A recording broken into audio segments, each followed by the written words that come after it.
So, hey guys, Chauzu here. So we got the full news drop now ahead of the anniversary tomorrow, so let's jump right into it. We'll start from the bottom and work our way up to the Sugo-Fest. We're getting some Limit Break expansions very early. They're usually just before Treasure Map, but Treasure Map is pretty late, I guess, so sure. And I haven't really checked what they get, but there's really no outstanding unit here, so unless something gets like double special, it's probably not that important. This is pretty big news though. We noticed this yesterday, but I haven't talked about it yet, but all of the remaining Sai Mugis are getting level limit break, and it's actually really good. I won't get into it in this video, I'll make a separate video for that later, but that's hugely encouraging, because as said, they basically run out of legends to give level limit break. They will just wait for future 6+, stuff like that.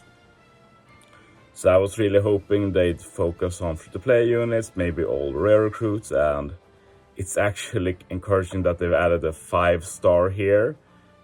So that kind of indicates that maybe there will be more 5-star level limit break, and I'm really hoping that. I want the monthly level limit break to continue.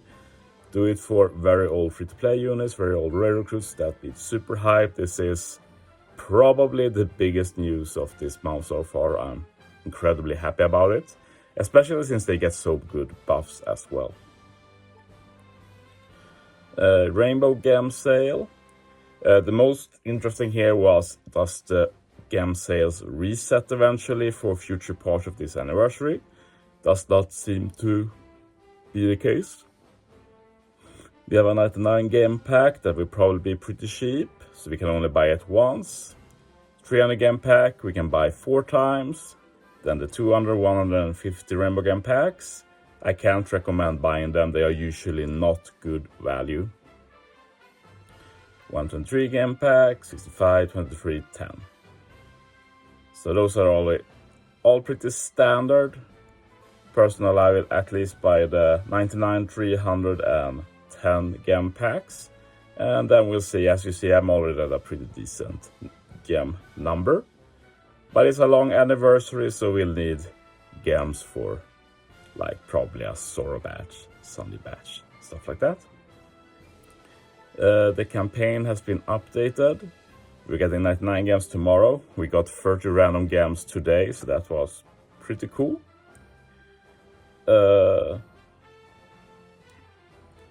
Login bonus will be pretty good, of course. We will get the drawing. It's like the usual one. You have a chance every day to get lucky. Usually you get 1 or 2 gems per day. That's it, really. We should be getting the bounty achievements today. The 20 legends. I'll upload my pulls for sure. Oh. Yeah, I just woke up, but I'm not feeling tired actually. Moving on. We got some new PKA info. It starts tomorrow.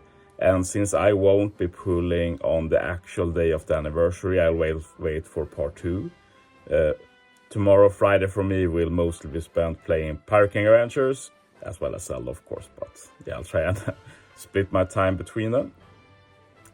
But we do get some info here. I've also not talked about this unit, so we can do it a bit quick, I guess.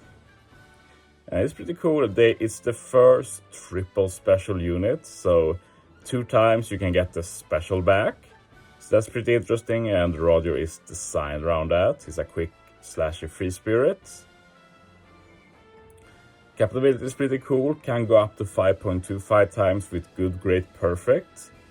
So that's actually interesting, might try it out on some content. As for the special, 2 turns bind remover, 5 times heal, and then every time you use a special you get some buffed base attack, like the first time. You get plus 800 base attack for slashers. Second time you extend the duration by 1 turn. I think 1 turn is a bit lame, should have been 2 turns, you get a 3 turns base attack boost. But it says you extend the duration this 3rd time as well. I didn't know you could extend yet another time, so that would be interesting to see. But you also buff the base attack a bit. So while a cool concept for a unit being able to use the special 3 times in 1 turn, the benefits you get are not that great, like you remove 6 turns of bind, heal 15k HP, and potentially get a 3 turn plus 1000 base attack boost. So yeah, fun concept, but don't think it's the best unit for it. Type slots are matching, quick are matching for the crew, pretty dope. Anyway, the new stuff we learned. This is pretty interesting. We got the full info about stamina. We get 3 stamina naturally today. And if we use stamina meat, we can recover 2 more per day. So basically we get can get max 5 stamina today, so 5 runs. And since they won't last for around a month, that means we can do like a bit more than 150 runs. And then we don't really know like how does the defeat level go up? Can I skip levels by going for higher defeat levels, stuff like that. So it will be interesting to discover exactly how it works. Because from reading the info here, we don't really get more info about how the PvE aspect works, like how many stages, seed reduction, stuff like that.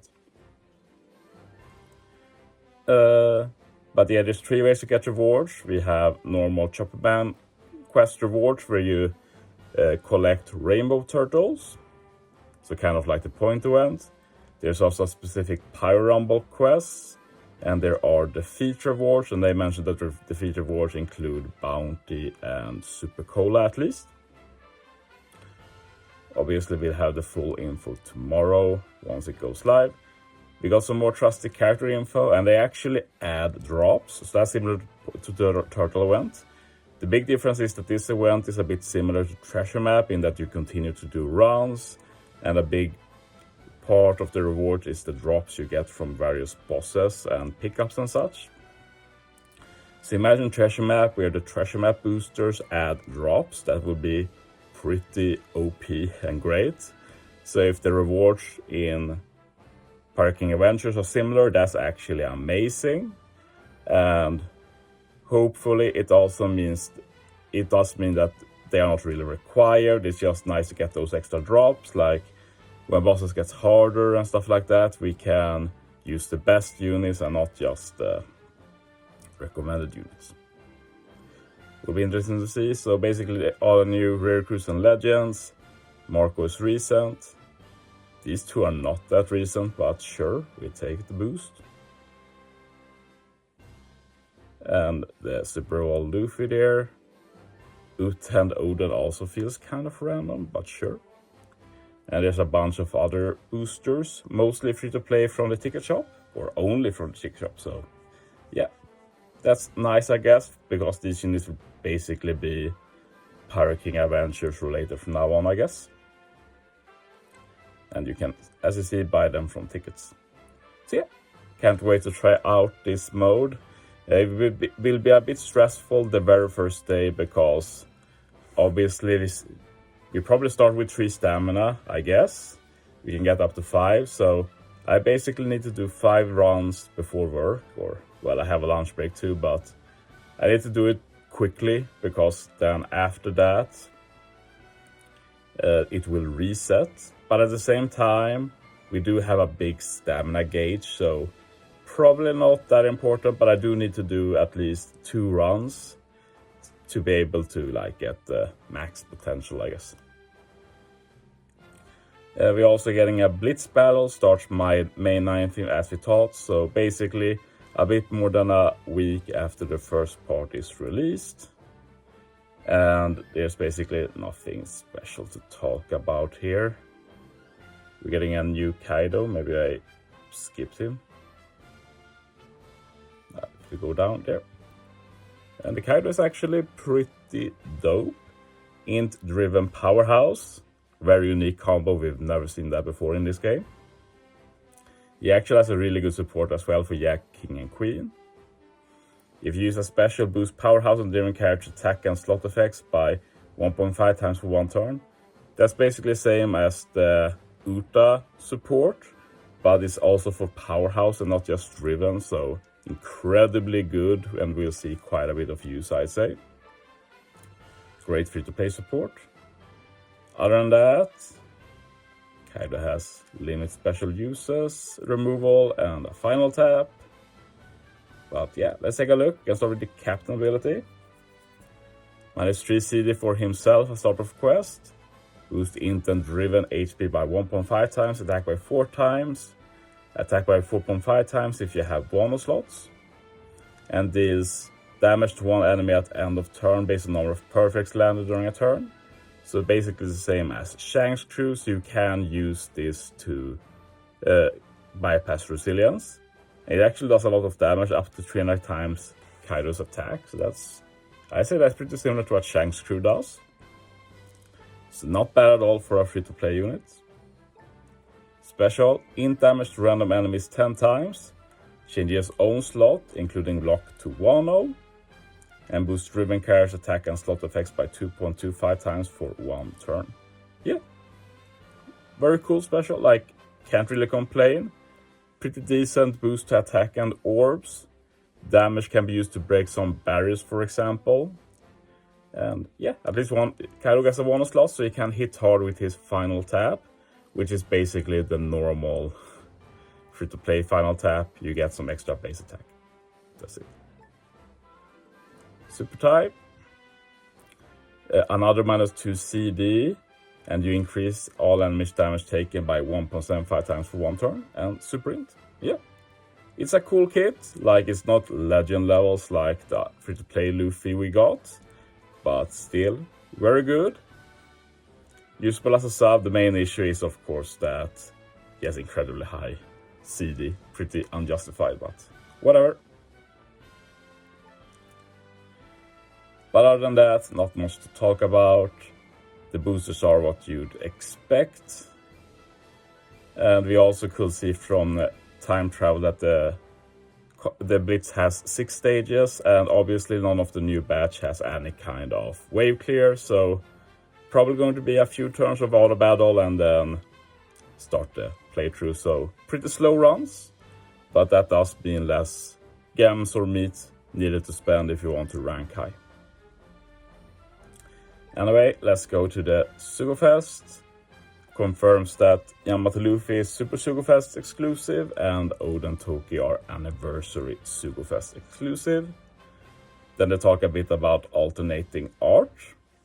I have not talked about this yet, but it does look like alternating art counts as a unique unit in terms of ID. So in stuff like Treasure Map and Grand Party, you can probably use 2 Luffy Yamato if you happen to have both of the artworks, which could be a big advantage, but still not a deal breaker or anything. Like, if you're going for a very high Treasure Map ranking, that's a very nice bonus. Just get a lot of extra points for one of the mini bosses, basically. I'm not done there. Let's continue going down. But yeah, as expected, part 1 includes all characters. The noteworthy thing here is that it's not all Treasure Map units, so it feels very likely we'll have a Treasure Map Sugo-Fest that includes all of the Treasure Map units. And this will probably be the second part of the anniversary. We'll probably have Sanji, I'd say.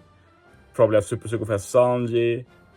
Probably a new Queen that might not be Super Sugo-Fest, might just be a normal legend or Treasure Map legend, whatever.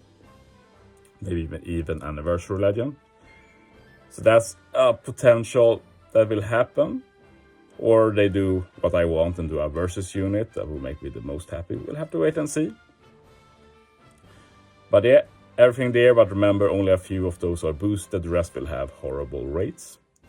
The new Luffy Yamato is on part 2, and Oden and Toki are on part 3. So let's take a look at the parts.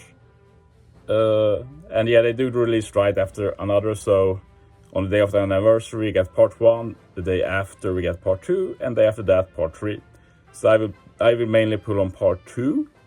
Like I like Odin and Toki too, but we might get a lot of legends for this anniversary, so I will wait and see how my luck goes. Basically, if I get very lucky on part 2, maybe I just do some part 3 too. As for the steps, they are not the best. Like on part 1 for 9 and 19th, you get that 50% chance of Sugo Rare for all posters, which is pretty dope. The problem with part 1 is that you don't get a guaranteed on the 30th pull. You get that limited pull Super Sugo-Fest on a character, so you have a 25% chance of Luffy Yamato, which is obviously not that good. As for part 2 and 3, basically same steps as always for big celebrations. Quite a few good steps, like 5, 8, 10, 20s. Sometimes they are good steps for 15 too, but not this time. That's pretty unfortunate. And further pulls for the new Luffy Yamato on part 2 and Odin Toki on part 3. So I really hope I don't need to go further multis, but if I have to, I have to. On part 1, the boosted universes are Luffy Yamato, Odin Toki, and Ace. That's like the only boosted Super Sugo-Fest or Anni legends. So don't get baited about what you see below with all of these Anni legends and Super Sugo-Fest exclusives. Like their combined rate will be incredibly low since you have 50% legend rate. That includes all of these 20 having most of that rate, and every single legend in the game, including these, having to share the rest of the rate. So you're not likely to pull any of these. Like if you do 30 multis, you'll probably get a few, but you don't know who. So if you want like Nami, it's better to wait until the part where Nami will be available on.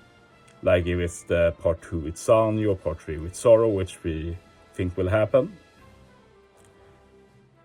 But yeah, as you see on part 2 and 3, like we do not get a lot of Super Sugo-Fest. Like that really brings down the value of the entire event. Like they basically have to split up all of the Super Sugo-Fest. So like on this part you have this one, but on this part you have this. It is different from everything. Because it would really suck if like all of the parts were good. Like instead of all parts being good and having a lot of varied Super Sugos and Anni units, let's just have a few and make all pretty meh. And I'm pretty lucky, I guess, that I don't mind more Yamato and Roger Whitebeard since both are very valuable. Odin, I would have preferred something else, but what can you do? I haven't maxed him at least. Pretty happy about Sabo and Zoro. Scabbard on max for me is that bad, but in terms of normal legends, I hit the jackpot basically. I'm not lacking that much nowadays, but somehow they put a lot of the stuff I want dupes of, like Log Luffy, Magellan, Lucy, Frankie, Sanji. Like I legit want dupes of all of those, so that's pretty amazing. Did not expect to get a good part at all from me. And I don't own Killer yet, of course. Might pull in today with the bounty tickets, but yeah, I don't mind pulling copies of him either. So yeah, I hit the jackpot here, but I still want to do as few multis as possible since there's a lot more coming this anniversary, and I'd really like to rainbow a Rush legend personally, and I can't really do 20-30 multis here if I realistically want to do that. And then part 3, Kaido vs Yamato, Super Saiyan Luffy, Final Tap Law, and Roger, so not that super impressive. And here, as Anni legends, Odin Toki, Kid Luffy, and Wives. So yeah, I say part 3 is weaker, and I'm pretty happy because I basically don't want any of the normal legends. It's basically just Hawkins. So I got lucky that the Super Sugo-Fest Luffy Yamato was on the good part for me. And we'll see if I pull for Odin Toki later. But the part 3 doesn't encourage me a lot, so maybe I wait until half Anni. We'll have to wait and see how this anniversary goes. I don't feel like they are super important to own anyway, so that's encouraging at least. But yeah, that's the info for the anniversary celebration. Let me know if you're excited, let me know what you'll pull for, and let me know if you're just saving for what's to come. But yeah, thanks for watching, guys. See you next time.